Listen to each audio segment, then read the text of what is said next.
Viewers, আসসালামু আলাইকুম। আজকে আমি সবাইকে জানাচ্ছি হাম্বা মুবারক। আমি এখন হাটে যাব এবং আমাদের পছন্দের গরু কিনবো।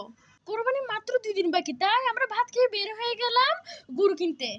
আজকে আমরা চট্টগ্রামে বিবির হাটে থেকে গরু কিনবো। আমরা হাটে চলে এসেছি এবং গরু দেখছি। এখানে সবগুলোই বড় বড় গরু ছিল। এখানে এক একটা গরুর প্রাইস ছিল 2.5 লাখ থেকে 3 লাখের ভিতর। অনেকক্ষণ হাটে ঘুরাঘুরির পর আমাদের গরু আমরা নিয়ে ফেললাম। ফাইনালি আমাদের গরু ডান। ভিউয়ার্স, আপনারা দেখতে পাচ্ছেন আমাদের গরুটি কত সুন্দর। আপনারা গেস করেন তো আমাদের গরুটির দাম কত হয়েছে।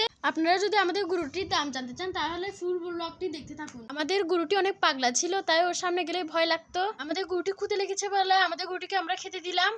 আমাদের গরুটি হাত থেকে হেঁটে আসছে, তাই ওকে আমি পানি খেতে দিলাম। ঠিক কিছুক্ষণ পরই আমরা ঘাস কেনার জন্য বের হলাম। এখন আপনারা আমাদের গরুটাকে শান্ত দেখতে পারছেন, কিন্তু আসলে আমাদের গরুটি হাট থেকে আনার সময় অনেক পাগলামি করেছিল। 3জন লোকও আমাদের গরুটাকে হ্যান্ডেল করতে পারছিল না। ফর দ্য ফার্স্ট টাইম আমি এই বছরই হাটে গেলাম। আমরা হাটে অনেক গরু দেখেছিলাম, কিন্তু আমরা এই গরুটির কালার এবং সৌন্দর্য দেখে এই গরুটিকে আমরা কিনে ফেলেছি। 2025 সালে কোরবানিটা আমার সারা জীবন স্মরণীয় হয়ে থাকবে। আমি আজকে এই ব্লগটি এখানে শেষ করছি। আপনাদের জন্য সামনে আরো নতুন নতুন ব্লগ নিয়ে আসবো, আপনারা ওয়েট করতে থাকেন। আজকের ব্লগটা আমি এখানে শেষ করছি। Thanks for watching this video. আল্লাহ হাফেজ, বাই বাই।